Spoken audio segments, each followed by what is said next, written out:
యేసు లోక రక్షకుడు, యేసు పాప విమోచకుడు, యేసు లోక రక్షకుడు, యేసు పాప విమోచకుడు. ఎంత ఘోర పాపినైనను ఎంచక మరి క్షమించును.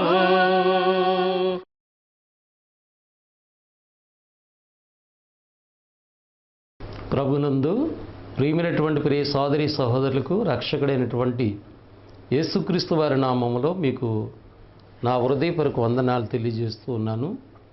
దేవుని యొక్క మహాదయని బట్టి, కృపను బట్టి, ఈ వాక్య పరిచయను బట్టి దేవునికి నేను కృతజ్ఞతలు స్తోత్రాలు చెల్లిస్తున్నాను. ఆత్మీయ జీవితమైనటువంటి ఈ కార్యక్రమాల ద్వారా ఆత్మ సంబంధమైనటువంటి సంగతుల్ని మనం నేర్చుకోవడానికి దేవుడు అనుగ్రహిస్తున్నటువంటి సమయాన్ని బట్టి దేవునికి నేను కృతజ్ఞతలు స్తోత్రాలు చెల్లిస్తూ ఉన్నాను. ప్రభునందు ప్రియమైనటువంటి వారిలారా, చెప్పబడుతున్నటువంటి సంగతుల్ని మీరు అర్థం చేసుకుని ఆత్మీయంగా జీవించి దేవుని ప్రేమకు పాత్రలుగా ఉండాలని ఆశిస్తూ ఉన్నాం. ఈ ప్రత్యేకమైనటువంటి సమయంలో పరిశుద్ధుల స్వాస్థ్యము అనేటువంటి మాటను గురించి ఆలోచించేద్దాం. పరిశుద్ధుల యొక్క స్వాస్థ్యము, ఈ మాట యొక్క భావాన్ని మనం ఆలోచించేద్దాం. పరిశుద్ధులు అనగా ఏంటో మనకి గ్రంథం తెలియజేస్తుంది. స్వాస్థ్యం అనే మాట కూడా అర్థం చెప్పబడింది. స్వాస్థ్యము అనేటువంటి మాటని మనం ఆలోచన చేస్తున్నప్పుడు దానికి అర్థం గమనించినట్లయితే స్వాస్థ్యం అంటే వారసత్వము లేదా ఆస్తి లేదా వాగ్దానము లేదా ఆశీర్వాదము అనేటువంటి విషయాన్ని మనం గమనించగలుగుతాం. క్రీస్తు రక్తంలో కడగబడి పరిశుద్ధులైనటువంటి మనము నిర్దోషత్వాన్ని కాపాడుకోవాలంటే పాపం చేయకుండా ఉండాలి. మరి పాపం చేయకుండా మనం ఉండేటువంటి అవకాశం ఉందా? ప్రభునందు ప్రియులారా, దేవుని పిల్లలు పాపం చేయకుండా ఉండగలుగుతారా? ఆలోచన చేయాలి. పాపం చేయకుండా మనం ఉండగలమా? మరి మనల్ని పాపం నుంచి విమోచించాడు, ఆయన పరిశుద్ధులుగా చేశాడు. రెండవదిగా నిర్దోషులుగా ఉండాలి. నిర్దోషి అంటే పాపం చేయనివాడు. మరి ఎలా ఉండగలుగుతాము? దేవుడు రాయించాడు ఈ మాటలు, మనం అర్థం చేసుకోవాలి వాటిని. యోహాను రాసిన మొదటి పత్రిక 3వ అధ్యాయము 6వ వచన భాగం. ఆయన యందు నిలిచి ఉండేవాడెవడను పాపము చెయ్యడు. క్రీస్తునందు నిలిచి ఉండేవాడెవడు కూడా పాపము చెయ్యడు. పాపము చేయవాడు ఆయన చూడను లేదు, ఎరుగును లేదు. నువ్వు పాపం చేస్తున్నావంటే దేవుడు నీకు అర్థం కాలేదు, నువ్వు దేవుణ్ణి ఎరుగులేదు. మీకు ఒక మాట గుర్తు చేస్తాను ఈ సందర్భంలో. యోహాను సువార్త 17వ అధ్యాయం 3వ వచన భాగంలో ఏమనుందంటే, అద్వితీయ సత్యదేవుడైన నిన్నును నువ్వు పంపిన యేసుక్రీస్తుని ఎరిగుండుటే నిత్యజీవం. అంటే నిత్యజీవం అంటే పరలోకం. నువ్వు పంపినటువంటి యేసుక్రీస్తుని నిన్ను ఎరిగి ఉండటమే నిత్యజీవం. దేవుణ్ణి ఎరిగిన వాడు ఏం చేయడు? పాపం చేయడు. మరి మనం పాపం చేస్తున్నామంటే అంటే మనము కేవలం యేసుక్రీస్తు రక్తంలో కడగబడి పరిశుద్ధత పొందాం తప్ప నిర్దోషులుగా ఉండలేకపోతున్నాం. అంటే పాపం చేయకుండా ఉండలేకపోతున్నాం. కానీ ఇక్కడేం చెప్తున్నాడు దేవుడు? ఆయన యందు నిలిచి ఉండేవాడెవడను పాపము చేయుడు. పాపం చేయవాడెవడను ఆయన చూడను లేదు, ఆయన్ను ఎరుగును లేదు. అడు దేవుణ్ణి ఎరిగిన వాడు అయితే, దేవునికి అర్థమైతే, నువ్వు దేవుళ్ళు నిలుచుంటే నువ్వేం చేయవంటే పాపం చేయవు. నేనేం చేయనంటే పాపము చేయను. 8వ వచనము, అపవాది మొదటి నుండి పాపము చేయుచున్నాడు గనుక పాపము చేయవాడు అపవాది సంబంధి. మీరైనా నేనైనా దేవుని నమ్మిన తర్వాత పాపం చేస్తున్నామంటే నువ్వు దేవుని సంబంధి కాదు, అపవాది సంబంధి. మరి అపవాదికి పరలోక స్వాస్థ్యం ఎలాగొస్తుంది? అపవాది పరలోకం నుండి నెట్టివేయబడ్డాడు. వానికిని వాని దూతలకును యేసుక్రీస్తు రెండో రాకడలో వారి కొరకు నిత్యాగ్ని సిద్ధం చేసిబడి ఉన్నది. ప్రభు తీర్పులో మాట్లాడతాడు, అపవాదికిని వాని దూతలకును సిద్ధపరిచినటువంటి ఆ నిత్యాగ్నికి పోండని ఆ నీతిమంతులతో కూడా మాట్లాడుతున్నటువంటి సందర్భం మనం చూస్తూ ఉంటాం. కనుక ప్రభునందు ప్రియులారా, మీరు గమనించండి, పరలోకం స్వాస్థ్యం మనం పొందుకోవాలంటే పాపము చేయనటువంటి వారుగా ఉండాలి. పాపం చేసేటువంటి ప్రతివాడు కూడా అపవాది సంబంధి అనే మాట చెప్పబడుతున్నది. అపవాది మొదటి నుండి పాపము చేయుచున్నాడు గనుక పాపము చేయవాడు అపవాది సంబంధి. అపవాది యొక్క క్రియలు లయపరచుటకి దేవుని కుమారుడు ప్రత్యయ. అసలు యేసుప్రభు వచ్చిందే నీలో నాలో ఆ పాప జీవితం లేకుండా చేయటానికి, పాపిగా ఉండకుండా పాపం చేయకుండా ఉండడానికి నిన్ను నన్ను ఏర్పాటు చేసుకున్నాడు. అందుకే దేవుని మూలముగా పుట్టిన ప్రతివానిలో ఆయన బీజము నిలుచును గనుక వాడు పాపము చేయుడు. వాడు దేవుని మూలముగా పుట్టినవాడు గనుక పాపము చెయ్యజాలడు. అక్కడ ఒకవేళ పాపంలో పడే అవకాశం వస్తుంటే మనం వెంటనే సరి చేసుకునే అవకాశం ఉంటుంది. ఎందుకంటే నువ్వు దేవుని మూలముగా పుట్టినటువంటి వాడు, నువ్వు దేవుని సంబంధి కనుక ఇక్కడ మనము చాలా జాగ్రత్తగా ఆలోచించాలి. కాబట్టి సంఘము పరిశుద్ధమైనది, రెండోది నిర్దోషమైనది, మూడోది నిరపరాధిగా నిలిచేటువంటిది. ఈ సత్యాన్ని చాలా జాగ్రత్తగా మనము అర్థం చేసుకోవాలి. అందుకే మనము ఇక్కడ యోహన గారు మనకి ఈ సంగతిని గుర్తు చేస్తున్నాడు. 5వ అధ్యాయంలో ఇంకా ఏం చెప్తున్నాడంటే ఆయన మొదటి యోహన పత్రిక 5వ అధ్యాయము 18వ వాక్య భాగంలో దేవుని మూలముగా పుట్టి ఉన్న వాడెవడను పాపము చేయడని ఎరుగుదుము. దేవుని మూలముగా పుట్టినవాడు తన భద్రము చేసుకున్న గనుక దుష్టుడు వానిని ముట్టడం. అపవాది మన పాపంలో పడేయకుండా అవకాశం ఉంది. ఎలాగంటే దేవుని మూలముగా పుట్టినవాడు ఎవడో పాపం చేయడు వాస్తవంగా. ఎందుకనంటే దేవుని మూలముగా పుట్టినవాడు తన భద్రం చేసుకుంటాడు కనుక దుష్టుడు ముట్టడు. ఎలాగ భద్రం చేసుకుంటాం? దావీదు కీర్తన 119వ అధ్యాయంలో కీర్తనాకారుడు మనకు చక్కటి సందేశాన్ని అందించారు. 119వ అధ్యాయము 9వ వచ్చిన భాగాన్ని 11వ వచ్చిన భాగాన్ని చూస్తే యవనస్తులు దేని చేత తన నడతను శుద్ధిపరుచుకుందరు, నీ వాక్యమును బట్టి దాన్ని జాగ్రత్తగా చూసుకునే చేతనే కదా. వాక్యాన్ని జాగ్రత్తగా పరిశీలిస్తూ వాక్యాన్ని బట్టి నువ్వు నడుచుకున్నట్లయితే 11 వచ్చును, నీ ఎదుటి నేను పాపము చేయకున్నట్లు నా హృదయంలో నీ వాక్యం ఉంచుకుని ఉన్నాను. కాబట్టి పాపం చేయకుండా అవకాశం ఉందా? ఉంది. దేవుని వాక్యము నీ హృదయంలో ఉండాలి. అందుకని పౌలు, మీరు జాగ్రత్తగా గమనించండి ప్రభునందు ప్రియులారా, అపోస్తల కార్యం 20:32 నేను ప్రారంభించాను. అక్కడ ఏం చెప్తున్నాడు? దేవునికిని ఆయన కృపావాక్యమునకు సంఘాన్ని అప్పగిస్తున్నాడు. ఆయన దేవునికి ఆయన కృపావాక్యమునకు దేవుడు ఏం చేస్తాడు? క్షేమాభివృద్ధి ఇస్తారు, పరిశుద్ధపరచబడిన వారిలో స్వాస్థ్యం ఇస్తాడు. ఇప్పుడు పరలోక స్వాస్థ్యం పరిశుద్ధులు పొందుకోవాలంటే పరిశుద్ధులనగా పాపము లేనివారు, నిర్దోషులుగా పాపం చేయనివాడు. నిర్దోషిగా నువ్వు ఉండాలంటే పాపం చేయకుండా ఉండాలి. పాపం చేయకుండా ఉండాలంటే దేవుని మూలంగా పుట్టినవాడు పాపం చేయజాలడు. వాడిని దుష్టుడు ముట్టడు. ఎందుకనంటే తన భద్రపరుచుకుంటాడంటే. ఎలా భద్రపరుచుకుంటాడు? దేవుని వాక్యమును బట్టి తన ప్రవర్తన చూసుకుంటూ ఉంటాడు.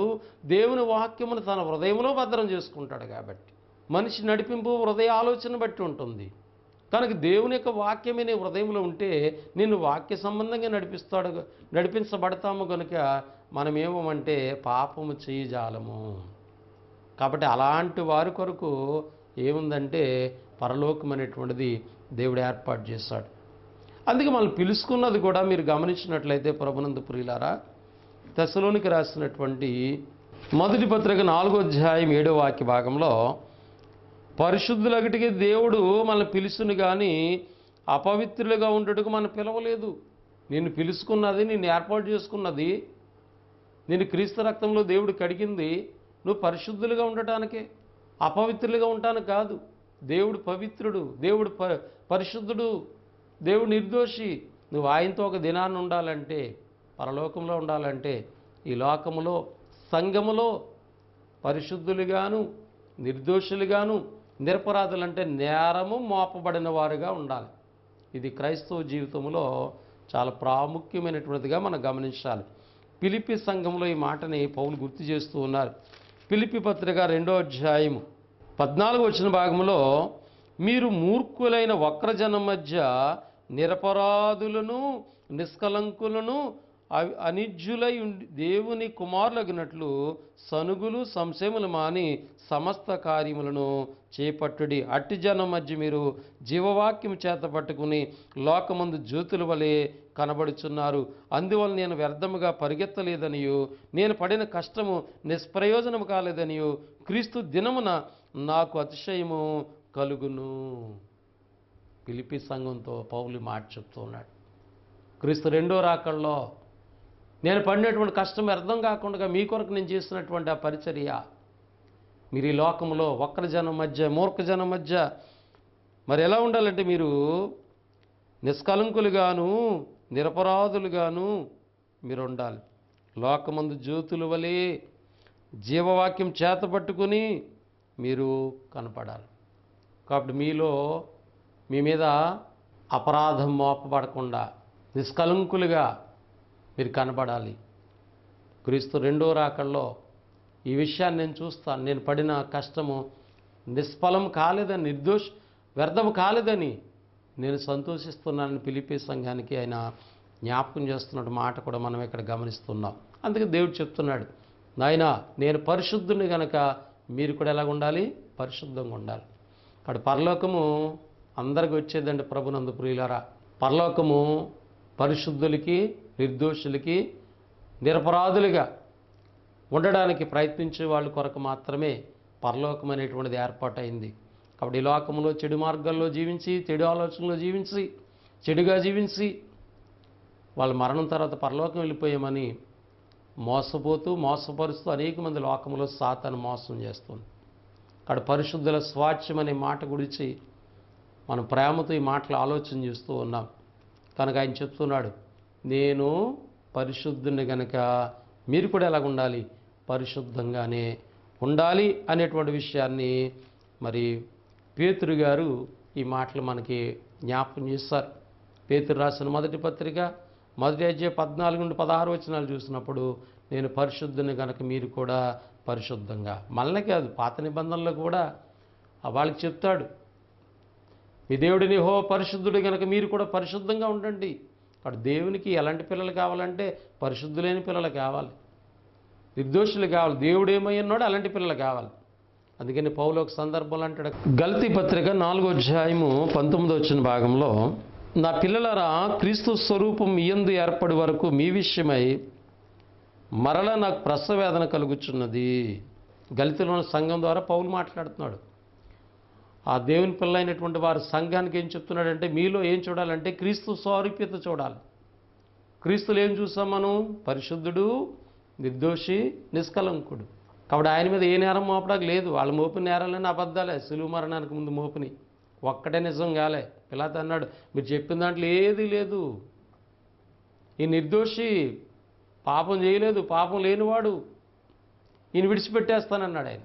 ఈ నీతిమంతుడిని, ఈ నిర్దోషిని, పాపం లేనివాడిని శిక్ష చేస్తే నాకు పాపం అన్నాడు. వాళ్ళు అన్నారు, ఆ పాపం మా మీదను మా పిల్లల మీదను ఉండును గాక.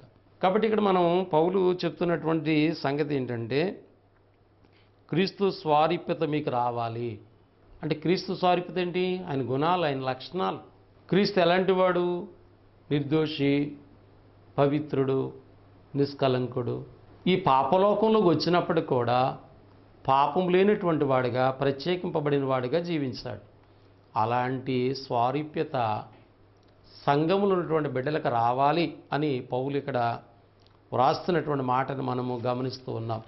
కనుక ప్రభునందు ప్రియులారా, స్వాచ్ఛ్యం అంటే ఏంటో చూసాము. పరిశుద్ధులు అంటే ఎవరో మనం కొన్ని విషయాలు గమనిస్తూ ఉన్నాం. పరిశుద్ధులు ఎవరు, పరిశుద్ధులు సంఘాన్ని దేవుడు ఎందుకు ఏర్పాటు చేసుకున్నాడు, సంఘంలో ఉన్నటువంటి పిల్లలు పరిశుద్ధులుగా, నిర్దోషులుగా, నిరపరాధులుగా ఉండాలి. అట్టివారి కొరకు మాత్రమే ఆయన ఏం సిద్ధపరచాడంటే స్వాచ్ఛ్యాన్ని, ఆ పరలోకాన్ని ఇవ్వాలని దేవుడు ఆలోచన కలిగి ఉన్నాడనేటువంటి విషయాన్ని మనం గమనిస్తున్నాం. కనుక మనము పరిశుద్ధులుగా ఉండటానికి మనం పిలువబడ్డాం. మరొక విషయాన్ని మనం గమనించినట్లయితే, తీతుకు రాసినటువంటి పత్రికలో పౌలు గారు మరొక సంగతిని మనకి జ్ఞాపకం చేశారు. తీతు పత్రిక 2వ అధ్యాయము 12 నుంచి 14 వచ్చిన భాగాలు. కాబట్టి మనము భక్తిహీనతను, ఇహలోక సంబంధమైన దురాశలు విసర్జించి శుభప్రదమైన నిరీక్షణ నిమిత్తం అనగా మహాదేవుడు యేసుక్రీస్తు ఎవరండి, మహాదేవుడును మన రక్షకుడైన యేసుక్రీస్తు మహిమ యొక్క ప్రత్యక్షత కొరకు, అంటే రెండో రాకడ కొరకు ఎదురు చూచుచు ఈ లోకములో స్వస్థ బుద్ధితోనూ నీతితోనూ భక్తితోనూ బ్రతుకుచుండవలనని మనకు బోధించుచున్నది. ఆయన సమస్తమైన దుర్నీతి నుండి మనల్ని విమోచించి సత్క్రియలందు ఆసక్తి గల ప్రజలను తన కోసరము పవిత్రపరుచుకుని తన సొత్తుగా చేసుకుంటూ తను తాను అప్పగించుకుని మన కొరకు అప్పగించుకున్నాడు ఆయన. మనం ఎలాగ ఉండాలట ఈ లోకంలో? భక్తితోనూ నీతితోనూ స్వస్థ బుద్ధితోనూ సత్క్రియలందు ఆసక్తి కలిగిన ప్రజలుగాను దేవుని సొత్తుగాను ఉండటానికి. కాబట్టి ఆ విధంగా మనం ఉండటానికి ఆయన మనల్ని ఏం చేస్తాడంటే క్రీస్తు ప్రభు మన కొరకు ఆయన సిలువుకి అప్పగించుకున్నాడు. కాబట్టి సిలువు మరణం యొక్క ఉద్దేశాన్ని గమనించండి. కేవలం పాపాలను తీసివేస్తాడనేటువంటి విషయాన్ని మాట్లాడుతూ ఉన్నాం. పాపాలు తీసివేసాక ఆయన ఉద్దేశం ఏంటి? నిన్ను నన్ను పరిశుద్ధునిగా చేసి రెండోది నిర్దోషిగా మనం ఉండాలి. పరిశుద్ధులుగా చేసే పని ఆయన చేశాడు. నిర్దోషిగా ఉండవలసిన పని ఎవరిదంటే మన చేతిలో ఉంది. పాపం చేయకుండా ఉండాలి. మళ్ళా దేవుడు మన ప్రేమించేమిచ్చాడు? వాక్యాన్ని ఇచ్చాడు. వాక్యాన్ని బట్టి నీవు నేను పాపంలో పడకుండా పరిశుద్ధత కలిగిన పిల్లలుగా జీవించాలి. అంటే దేవుని వాక్యములకు మనం చాలా విలువ ఇవ్వాలి. అందుకే పౌలు దేవునికిని ఆయన కృపావాక్యమునకు సంఘాన్ని అప్పగించిన సందర్భం మనం చూస్తూ ఉంటాం. కనుక ప్రభునందు ప్రియులారా, పరిశుద్ధులుగా అనేటువంటి విషయాన్ని, పరిశుద్ధులు అనే మాటని కొన్ని సంగతులు చూసాం. ఇప్పుడు పరిశుద్ధుల యొక్క స్వాస్థ్యాన్ని మనకి ఇవ్వడానికి దేవుడు చేసినటువంటి మరొక ఆలోచన ఏంటి అనేటువంటిది మనం గమనించినట్లయితే సువార్త ద్వారా ఈ పరలోకం మనకి ఎలాగివ్వడానికి దేవుడు ప్లాన్ చేశాడండి? సువార్త పంపించాడు మనకి. క్రీస్తు ప్రభు యొక్క మరణ సమాధి పునరుత్థాన సంబంధమైనటువంటి సంగతిని సువార్తగా దేవుడు ప్రకటింపజేశాడు. కనుక ఈ సత్యాన్ని పౌలు గారికి దేవుడు చాలా స్పష్టంగా చెప్పాడంటండి. అపోస్తుల కార్యములు 26వ అధ్యాయం 16-18 వచ్చిన భాగాలే చదువుకుందాం. పౌలు గారితో యేసు ప్రభువారు ఇలా చెప్పారు: నీవు నన్ను చూసి ఉన్న సంగతిని గూర్చియు నేను నీ కనబడబో సంగతిని గూర్చియు నిన్ను పరిచారికనిగాను సాక్షిగాను నియమించుటకై కనబడి ఉన్నాను. నీవు లేచి నీ పాదములు మోపి నిలువుము. నేను ఈ ప్రజల వలనను అన్యజనుల వలన నీకు హాని కలగకుండా నేను కాపాడేదును. అయితే నువ్వేం చేయాలి? వారు చీకటిలో నుండి వెలుగులోనికి, సాతాను యొక్క అధికారముల నుండి దేవుని వైపునకు తిరిగి నా యందలి విశ్వాసము చేత పాపక్షమాపను మరియు పరిశుద్ధపరచబడిన వారిలో స్వాస్థ్యము పొందునట్లు. ఎంత ప్రాముఖ్యమైన ఆలోచన చూడండి. పౌలు గారిని దేవుడు ఏర్పాటు చేసుకోవడంలో క్రీస్తు ప్రభు చెప్తున్నాడు, నీకు ఎందుకు కనపడ్డానంటే నేను అసలే కనపడే సమయం కదా అది. ఆయన పరలోకం వెళ్ళిపోయాడండి ప్రభునందు ప్రియులారా. మళ్ళా ఏ రీతికి వెళ్ళాడో అలాగే వస్తాడన్నారు. ఒక అపోస్తలుడైన పౌలుకి మాత్రమే ప్రభువు మళ్ళా ప్రత్యేకంగా కనపడ్డాడు. ఎందుకంటే పౌల్ని ప్రత్యేకంగా దేవుడు ఏర్పాటు చేసుకున్నాడు. పౌల్ని అన్యజనులకు సువార్త వెళ్ళాలి. పేతురు గారైతే యూదులకే ఆగిపోతాడు. ఒక కొర్నేలుకే చెప్పాడు పేతురు. కానీ అన్యజనులకు సువార్త వచ్చిందంటే అది అపోస్తలుడైన పౌలు ద్వారా వచ్చింది. దేవుని ప్లాన్ అది. దాంట్లో ఆయన ప్రణాళికలో లేదా ఆయన ఆలోచనలు ఏం కనపడుతుందంటే అన్యజనుల్ని వారి చీకటిలోండి వెలుగులోనికి, సాతానిక అధికారముల నుండి దేవుని వైపుకు తిరిగి వాళ్ళందరూ కూడా నా యందలి విశ్వాసం చేత పాపక్షమాపణ పొందాలి. యేసు ప్రభువునందు విశ్వాసం ఉంచిన వారు పాపక్షమాపణ నిమిత్తం బాప్తిసం పొందుతారు. పొంది వాళ్ళు ఏం చేయాలి? పరిశుద్ధపరచబడిన వారిలో అంటే సంఘములోకి వచ్చి పరిశుద్ధపరచబడిన వారిలో స్వాస్థ్యమును పొందినట్లు సంఘములోకి వస్తారు. ఈ సంఘం ఒక దినాన ప్రభు చేత పరలోకం వెళ్ళబోతుంది. పరలోకం చేర్చుకొనబడుతుంది. పరలోకాన్ని తీసుకెళ్తాడు ఆయన ఈ రాజ్యాన్ని. సంఘం అనేటువంటి ఈ రాజ్యాన్ని తీసుకెళ్తాడు. కనుక సువార్త ద్వారా దేవుని ఎంత ప్లాన్ ఉందో చూడండి. ఈనాడు భిన్నమైన సువార్తలు వచ్చి ఈ భౌతికపరమైన వాటి గురించి ఆలోచింపజేసి వాళ్ళని అసలు పరలోక స్వాస్థ్యం ఏంటో అర్థం కాకుండా పరలోకం వెళ్ళాలంటే పరిశుద్ధులుగా ఉండాలి, ఆ పరిశుద్ధులు ఎలాగుండాలో తెలియకుండా మోసం చేస్తూ ఉన్నారు. అందుకంటున్నాడు పౌలు మరో సందర్భంలో, ఇంత గొప్ప రక్షణను నిర్లక్ష్యం చేస్తే నువ్వు ఎలా తప్పించుకుంటావు? ఈ రక్షణ ప్లాన్ చూడండి ఎలా ఉందో. సువార్త ద్వారా నువ్వు రక్షింపబడి సంఘములోకి వచ్చి పరిశుద్ధుల యొక్క స్వాస్థ్యములో పాలుభాగస్తులు అవ్వాలి, ఆ పరలోకానికి వారసులు అవ్వాలి, పరలోక రాజ్యం చేరుకోవాలి నీ మరణం తర్వాత. ఎలా చేరుకుంటావంటే ఇదిగో నీ జీవితం కావాలి. ఇక్కడ క్రీస్తు యొక్క స్వారూప్యతనికి రావాలి. దాని కొరకు ఆయన సువార్త ప్రకటన అనేటువంటి దేవుడు ఏర్పాటు చేస్తున్న విధానాన్ని మనం చూస్తున్నాం. తెస్సలోనికి ఉన్నటువంటి సంఘానికి పౌలు గారు మరొక విషయాన్ని తెలియజేస్తారు. తెస్సలోనికి రాసిన 2వ పత్రిక 2వ అధ్యాయం 13వ వాక్య భాగము. ప్రభు వలన ప్రేమింపబడిన సహోదరులారా, ఆత్మ మిమ్మును పరిశుద్ధపరచట వలన, ఆత్మ ఏం చేసింది? మిమ్మల్ని పరిశుద్ధులుగా చేసింది. మీరు సత్యమును నమ్ముట వలన రక్షణ పొందుటకు దేవుడు ఆది నుండి మిమ్మును ఏం చేశాడు? ఏర్పరుచుకొనెను గనుక మిమ్మల్ని బట్టి మేము దేవునికి కృతజ్ఞతలు చెప్తున్నాం. కాబట్టి సువార్తని ఎప్పుడైతే మనం నమ్మి రక్షణ పొందామో అలా రక్షణ పొందడానికి ఆయన అంటున్నాడు, ప్రభు వలన ప్రేమింపబడిన సహోదరులారా, ఆత్మ మిమ్మల్ని ఏం చేస్తుంది? పరిశుద్ధపరిచింది. ఇక్కడ చూడండి, పరలోక సాక్ష్యం ఇవ్వడానికి దేవుడు ప్లాన్ చూడండి. సువార్త, తర్వాత పరిశుద్ధాత్మ సహకారము. పరిశుద్ధాత్మ మిమ్మల్ని ఏం చేశాడంటే మిమ్మల్ని పరిశుద్ధపరిచాడు.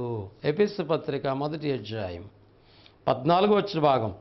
వాగ్దానము చేయబడిన ఆత్మ చేత ముద్రింపబడితిరి. ఏంటి వాగ్దానం? పేతురు గారు చెప్తారండి. ప్రారంభ సంఘాన్ని మనం ఆలోచన చేస్తే, 3000 మందితో ఏర్పడినటువంటి ప్రభు సంఘాన్ని మనం ఆలోచన చేస్తే, వాళ్ళకి ముందు ఏం చెప్పాడైనా? మీరు మారు మనసు పొంది పాప క్షమాపణ నిమిత్తము ప్రతివాడు యేసుక్రీస్తు నామమున బాప్తిసం పొందండి, పరిశుద్ధాత్మ అనే వరాన్ని మీరు పొందుతారు అన్నాడు. అంటే పరిశుద్ధాత్ముడు వాగ్దానం మనకి. కాబట్టి ఇక్కడ పౌలు గుర్తు చేస్తున్నాడు, వాగ్దానము చేయబడిన ఆత్మను మీరు పొందితిరి, దేవుని మహిమకు కీర్తి కలుగుటకై ఆయన సంపాదించుకున్న ప్రజలకు విమోచనము కలుగు నిమిత్తము ఈ ఆత్మ మన స్వాచ్యమునకు సంచు కరువుగా ఉన్నాడు. పరిశుద్ధాత్మ నీకు నాకు ఎలాగున్నాడంటే, బాప్తిసం పొందిన పిల్లలకి సంచు కరువు అనగా భయాన అంటారు తెలుగులో, అడ్వాన్స్ అండి. అంటే నువ్వు పరలోకానికి వారసుడు అనేటువంటి అడ్వాన్స్గా నీకు పరిశుద్ధాత్మను దేవుడు ఇవ్వడం జరిగింది. ఆయన మనలోనే ఉన్నాడు, మనతోనే ఉన్నాడు, మన హృదయంలోనికి ఆయన పంపించాడనేటువంటి సత్యాన్ని దేవుని వాక్యం మనకు జ్ఞాపకం చేస్తుంది. అంటే ఇప్పుడు పరలోక స్వాస్థ్యం, పరిశుద్ధులను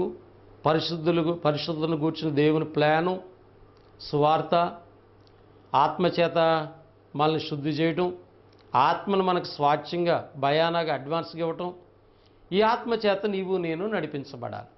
ఎందరూ దేవుని ఆత్మచేత నడిపించబడదురో వారందరూ దేవుని కుమారులు. రోమపత్రిక 8:14 అంటాడు. 8:9 అంటాడు, దేవుని ఆత్మ గురించి మాట్లాడుతున్నాడు, క్రీస్తు ఆత్మ గురించి మాట్లాడుతున్నాడు. ఎవడైనా క్రీస్తు ఆత్మ లేనివాడైతే ఆయన వాడు కాదు. క్రీస్తు ఆత్మ గనక, అంటే పరిశుద్ధాత్మ గనక నీలో లేకపోతే, నువ్వు పరిశుద్ధాత్మ చేత గనక నడిపించబడకపోతే నువ్వు దేవుని సంబంధువు కాదు. నువ్వు పరలోకంలో ఎలాగుంటావు? పరలోక స్వాస్థ్యం ఎలాగ నీకు వస్తుంది? రాదు అనేటువంటి విషయాన్ని గమనించాలి. కనుక దేవుడు ఇలా ప్లాన్ చేసి ఈ పరలోక స్వాస్థ్యం అనేటువంటిది మనకి ఏర్పాటు చేస్తాడు. అయితే అది పొందుకోవాలంటే మరి నేనేం చేయాలి? సువార్తను వినాలి, బాప్తిసం పొందాలి, పరిశుద్ధులుగా ఉండాలి. ఈ పరిశుద్ధులుగా ఉన్నటువంటి మనము సంఘములోకి వచ్చిన తర్వాత, ప్రభు రక్తమిచ్చుకున్నటువంటి సంఘములోకి వచ్చాక, ఆయన శరీరం అనే సంఘములో అవయముగా కట్టబడిన తర్వాత, క్రీస్తు ప్రభు ఎలాగ పరిశుద్ధుడో, ఎలా నిర్దోషో, ఎలాగ నిష్కల్మసుడో, ఎలాగ అపరాధం లేనివాడుగా ఉన్నాడో అలాంటి జీవితాన్ని నీవు నేను కొనసాగించాలి. అందుకంటున్నాడు, క్రీస్తు అడుగు జాడల్లో మీరు నడుచుకోవాలి. నీ అడుగు జాడల్లో లేదా మరొక వ్యక్తి అడుగు జాడల్లో నడుచుకోవడానికి కాదు, క్రీస్తు ప్రభు యొక్క అడుగు జాడల్లో నడుచుకోవడానికి ఆయన మాదిరి ఉంచాడు మనకి. ఆ మాదిరి నిన్ను పరలోకం తీసుకువెళుతుంది. అలా జీవించడానికి మనకు మార్గం చూపాడు. అయితే మరి మనం ఏం చేయాలి? కొన్ని విషయాలు మనం ఆలోచన చేద్దాం. ప్రభునందు ప్రియులారా, కొలస్సీ పత్రిక 1వ అధ్యాయము 9 నుండి 12 వచనాలు ఆలోచన చేస్తూ ఉన్నాం. అందుచేత ఈ సంగతి వినినాటి నుండి మేమును మీ నిమిత్తము ప్రార్థన చేయటం మానక, మీరు సంపూర్ణ జ్ఞానమును ఆత్మ సంబంధమైన వివేకము గలవారును ఆయన చిత్తమును పూర్ణముగా గ్రహించిన వారై ప్రతి సత్కార్యములో సఫలగుచు దేవుని విషయమైన జ్ఞానమందు అభివృద్ధి పొందుచు అన్ని విషయములో ప్రభును సంతోషపెట్టినట్లు ఆయనకి తగినట్లుగా నడుచుకునవలననియు ఆనందముతో కూడిన పూర్ణమైన ఓర్పును దీర్ఘశాంతమును కనపరుచున్నట్లు ఆయన మహిమాశక్తిని బట్టి సంపూర్ణ బలముతో బలపరచబడవలననియు తేజోవాసులైన పరిశుద్ధుల స్వాస్థ్యములో పాలివారు మగుటకు మన పాత్రలుగా చేసిన తండ్రికి మీరు కృతజ్ఞతాస్తుతులు చెల్లింపవలననియు దేవుని బతిమాలుకొనుచున్నాను. పౌలు చాలా ప్రాముఖ్యమైన విషయాలు చెప్పాడండి ప్రభునందు ప్రియులు. పరలోక స్వాస్థ్యం, తేజోవాసుల స్వాస్థ్యం నువ్వు పొందుకోవాలంటే ఇది నీకు అవసరం అంటున్నాడు. ఇందులో 8 పాయింట్లు ఉన్నాయండి ప్రభునందు ప్రియులారా. నేను 8 మాత్రం చెప్తాను. వాటిని గూర్చి వివరించే అంత సమయం నాకు ఈ కార్యక్రమంలో ఉండదు. ఈ 8 పాయింట్లు చదువుకున్న తర్వాత ఈ వాక్య పరిచయం నేను ముగిస్తాను. మొదటిగా మనం చూస్తున్నాం, ఏమన్నాడంటే ఆయన, మీరు సంపూర్ణ జ్ఞానము. నువ్వు పరలోకం వెళ్ళాలంటే, నేను పరలోక స్వాస్థ్యాన్ని పొందుకోవాలంటే సంఘములో ఉండి పరిశుద్ధులుగా, నిర్దోషులుగా, నిరపరాధులుగా ఉంటూ ఇంకా ఏం చేయాలంటే మనము, మొదటి మాట, మీరు సంపూర్ణ జ్ఞానం, మిడిమిడి జ్ఞానం కాదు, ఆపు జ్ఞానం కాదు, పూర్ణమైన జ్ఞానం, సంపూర్ణ జ్ఞానం కలిగిన వారికి ఉండాలి. ఏ జ్ఞానం? లోక సంబంధమైన జ్ఞానం కాదు, దైవ జ్ఞానములో సంపూర్ణత సంపాదించుకోవాలి. నువ్వు సంపూర్ణమైన జ్ఞానం ఉంటే నీ దేవుడు, యేసుక్రీస్తు, పరిశుద్ధాత్ముడు, సంఘము, ఆరాధన, క్రైస్తవ జీవితం అన్నీ అర్థమైపోతాయి. అందుకని కొరింథీలో ఉన్న సంఘాన్ని పౌలు అంటాడు, కొందరికి దేవుని కూర్చుని జ్ఞానం లేదు అన్నాడు. అంటే చూసారా, సంఘంలో ఉన్నారు కానీ దేవుని గురించి జ్ఞానం లేదు వాళ్ళకి. కాబట్టి పరలోక స్వాస్థ్యాన్ని పొందుకోవాలంటే మొదటగా మనకు అర్థం కావాలి, మీరు సంపూర్ణమైన జ్ఞానము అనే మాట ఉంది. రెండోది ఆత్మ సంబంధమైన వివేకము. వివేకము శరీర సంబంధమైన వివేకం ఉంది. మనిషి పుట్టినప్పుడే దేవుడు ఏర్పాటు చేశాడండి ప్రభునందు ప్రియులారా. ఎబ్రిల్కి రాసినటువంటి పత్రిక 5వ అధ్యాయంలో పౌలు వివేకమును గురించి మాట్లాడుతూ ఉన్నారు. 5వ అధ్యాయంలో ఆయన ఏం చెప్పారంటే మనకి 14 వచ్చిన భాగం, వయసు వచ్చిన వారు అభ్యాసం చేత మేలును కీడును వివేచించుటకు సాధకము చేయబడిన జ్ఞానేంద్రియములు కలిగి ఉన్నారు. పిల్లలు ఎదిగే కొద్ది కూడా మంచేంటో చెడ్డేంటో వివేచించేటువంటి వివేకము కలిగినటువంటి జ్ఞానేంద్రియాలు దేవుడు పెట్టాడు. కాబట్టి భౌతికపరమైనటువంటి విషయాల్లో మంచి చెడ్డ తెలుసుకోవడానికి జ్ఞానేంద్రియాలు మనకి ఇచ్చాడు. వయసు వచ్చే కొద్ది, ఎదుగే కొద్ది కూడా వాళ్ళకి అర్థమైపోతుంది. మరి క్రైస్తవులకి, క్రీస్తులో పుట్టిన వారికి ఏం కావాలంట? ఆత్మ సంబంధమైన వివేకం. క్రైస్తవ్యము శరీర సంబంధమైనది కాదండి. నీ శరీర సంబంధమైన ఆలోచనల కొరకే దేవుని దగ్గరికి రాకూడదు. నీ శరీర సంబంధమైన ఆలోచన కొరకే బోధనలు జరగకూడదు. నీ శరీర సంబంధమైన ఆనందం కొరకు సంఘాలు ఉండకూడదు. సంఘము ఆత్మ సంబంధమైనది. పేతురు చెప్తాడు, ఆత్మ సంబంధమైన మందిరముగా మీరు కట్టబడుతున్నారన్నాడు. సంఘము ఆత్మ సంబంధమైనది. దేవుడు ఆత్మ, క్రీస్తు ప్రభు ఆత్మ స్వరూపి. నా జీవితం, క్రైస్తవ జీవితం ఆత్మ సంబంధమైంది. కనుక ఆత్మ సంబంధమైనటువంటి వివేకము కలిగిన వారికి ఉండాలి. దేవుడు నమ్ముకున్నాక ఏది రైటో, ఏది తప్పో, ఏది చేయాలో, ఏది చేయకూడదో.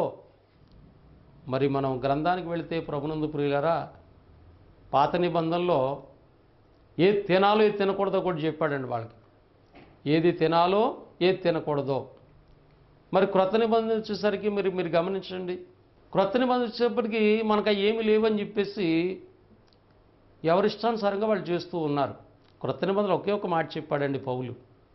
ఎబ్రి 10:37 ఏమంటాడంటే, మీరు భోజనం చేసినను పానం చేసినను దేవునికి మహిమ కలిగినట్లు చేయండి అన్నాడు.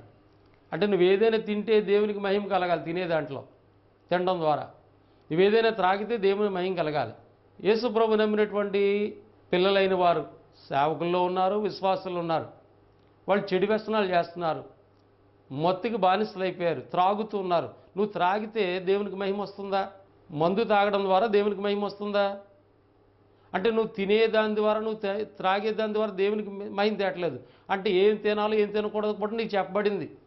నువ్వేం త్రాగాలో ఏం తాగకూడదు చెప్పబడింది. ఏం తినాలో ఏం తినకూడదు చెప్పబడింది.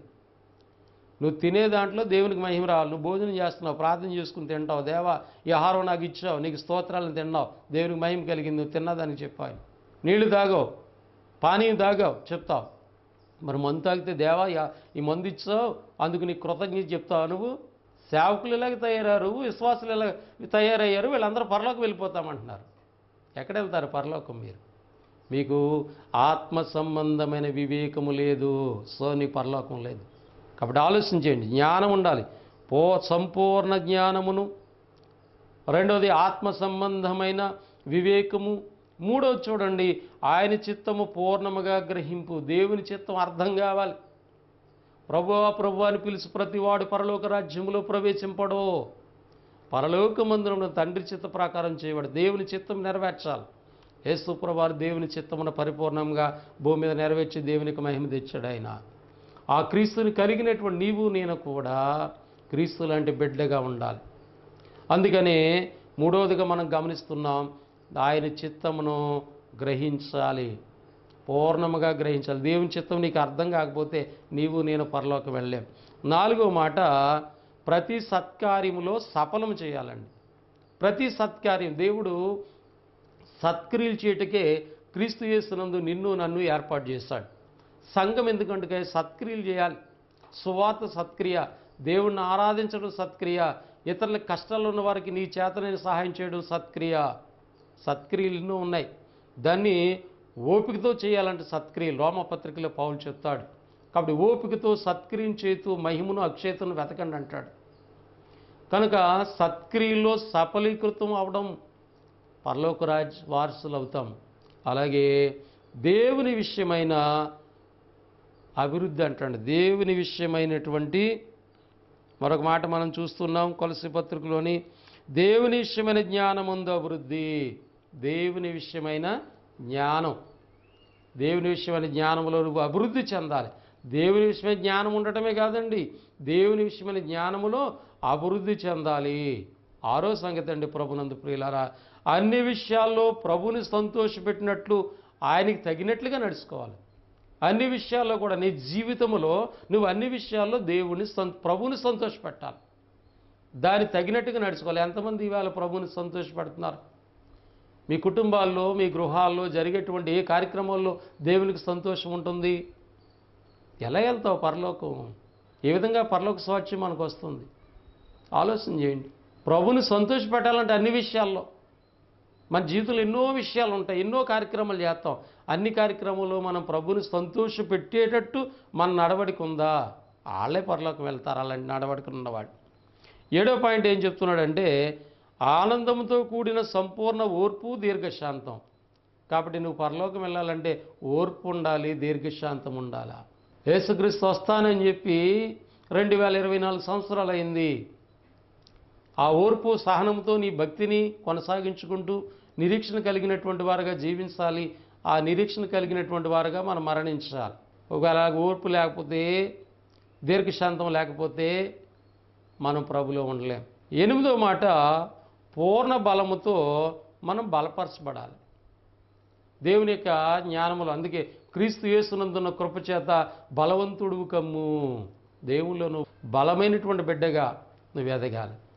కనుక ప్రభునందు ప్రియులారా, కొలసీలో ఉన్న సంఘానికి పౌలు గారు చెప్తున్నారు, ఇదిగో తేజోవాసులైనటువంటి పరలోక స్వాస్థ్యం మీరు పొందుకోవాలంటే ఇదిగో ఎలా ఉండాలి అనే మాట మనకి జ్ఞాపకం చేయబడుతుంది. కనుక కొన్ని ప్రాముఖ్యమైన మాటలు మనం గమనించాం. పరిశుద్ధుల స్వాస్థ్యం. అందుకని పౌలు సంఘాన్ని హెచ్చరించాడు. సంఘాన్ని దేవునికి ఆయన కృపావాక్యమునకు అప్పగించాడు. కాబట్టి దేవుడు మనల్ని క్షమాభివృద్ధినిస్తాడు. సంఘం విస్తరిస్తుంది, మనం అభివృద్ధి చెందుతూ ఉంటాం. అలాగే రెండవదిగా మన మరణం తర్వాత పరిశుద్ధుల స్వాస్థ్యము మనం పొందుకుంటాం. అలా పొందుకోవాలంటే మనం దేవునికి అప్పగించబడాలి. రెండవది ఆయన కృపావాక్యమునకు. మరి వాక్యం ద్వారా మనం ఏం గమనించాము? స్వాస్థ్యం అంటే ఏంటో చూసాము, పరిశుద్ధులు అంటే ఏంటో చూసాము. అటువంటి పరిశుద్ధులుగా మనం ఉండాలంటే సువార్త ద్వారా దేవుని యొక్క ప్రణాళిక ఏంటో మనం చూసాము. కాబట్టి ముగింపుగా మనం ఏం చేయాలనేటువంటిది పౌలు ద్వారా చెప్పినటువంటి విషయాలు గమనించాం. అందులో సంపూర్ణమైన జ్ఞానము, ఆత్మ సంబంధమైన వివేకము, ఆయన చిత్తం పూర్ణంగా గ్రహింపు, ప్రతి సత్కార్యాల్లో సఫలమగటము, దేవుని విషయమైన జ్ఞానముందు అభివృద్ధి, అన్ని విషయాల్లో ప్రభుని సంతోషపెట్టినట్టు నడుచుకోవడం, ఆనందంతో కూడినటువంటి సంపూర్ణ ఓర్పు, దీర్ఘశాంతము, పూర్ణమైనటువంటి బలముతో మనం బలపరచబడాలి. అలాగే ముందుగా సంఘంలో ఎలా ఉండాలి మనము? పరిశుద్ధులుగా, అనగా పాపం లేని వారుగా, నిర్దోషులుగా, పాపం చేయని వారుగా, నిరపరాధులంటే మన మీద పాపం నేరం మోపబడిన వారుగా మనం ఉండాలి. అలా ఉన్న వాళ్ళకే పరలోక స్వాస్థ్యం యేసుక్రీస్తు మరలా రెండోసారి రాబోతున్నాడు. అప్పుడు ఈ స్వాస్థ్యాన్ని పొందుతాం. అందుకని ఆయన ఆశించిన రీతిగా ఉన్న వాళ్ళని అంటున్నాడు. మత్తయి సువార్త 25వ అధ్యాయంలో ముగింపులో మాట్లాడతాడు. 31 అంటున్నాడు, నా తండ్రి చేత ఆశీర్వదింపబడిన వారులారా, ఇదిగో లోకము పుట్టినది మొదలుకొని మీ కొరకు సిద్ధపరిచిన ఆ పరలోక రాజ్యముని ప్రవేశించండి అన్నాడు. రండి అన్నాడు పరలోక రాజ్యంలోకి. అనీతిమంతులుగా, అనగా దేవుని యొక్క ఉద్దేశాలను గుర్తించకుండా, దేవుని జ్ఞానం లేకుండా, ఆత్మ వివేకం లేకుండా జీవించి వాళ్ళ సొంత ఆలోచన పరంగా జీవించారు. అనీతిమంతులుగా ఉన్నారు. వారిని అన్నారు, నా తండ్రి చేత శపింపబడిన వారులారా, మీరు అపవాదికి సిద్ధపరిచినటువంటి వాని దూతలకు సిద్ధపరిచిన నిత్యాగ్నిలోకి పొండి అన్నాడు. కాబట్టి యేసుక్రీస్తు వచ్చినప్పుడు రండి పరలోకానికి అనేవారుగా మనం ఉండాలి. పొండి అనేటువంటి వారుగా మనం ఉండకూడదు. అలా ఉండకూడదంటే సంఘంలో నా స్థితి ఏంటి? నేను ఎలా ఉన్నాను? క్రీస్తు రక్తంలో కడగబడి సంఘంలోకి వచ్చాను, పరిశుద్ధుని అయ్యాను. నిర్దోషిగా ఉంటున్నానా? అనగా పాపం చేయని వాడికి ఉంటున్నానా? చేయకుండా ఎలాగుండాలో మనకు బైబిల్ చెప్తుంది. అలాగే నిరపరాధిగా ఉంటున్నానా? వీడు దేవుడు నమ్ముకున్నా కానీ వీడు ఎలా ఉంటాడండి అని లోకంలోని నీ గురించి నా గురించి చెప్తున్నప్పుడు మరి అపవాది ఎలా మనల్ని అక్కడ దేవుని ఎదుట వాదిస్తుందో మీరు ఆలోచన చేయండి. కాబట్టి ఆలోచన చేయండి ప్రభునందును ప్రియులారా, పరిశుద్ధుల స్వాస్థ్యం. అక్కడ పరలోకం అనేటువంటిది ఎవరి ఇష్టానుసారంగా, ఎవరి ఆలోచన ప్రకారంగా, ఎవరి ఉద్దేశ ప్రకారంగా వాళ్ళు జీవించేస్తే పరలోకము రాదు. ఆ దైవ చిత్తాన్ని గుర్తించి ఈ ప్రకారంగా మనం ఉంటేనే పరలోక స్వాస్థ్యాన్ని మనం పొందుతాం. అట్టి కృప సంఘంలో ఉన్న మనందరికీ దేవుడు దయచేయాలని ప్రేమతో మాటలు తెలియజేస్తూ ముగిస్తూ ఉన్నాను. మీ అందరికీ నా వందనములు.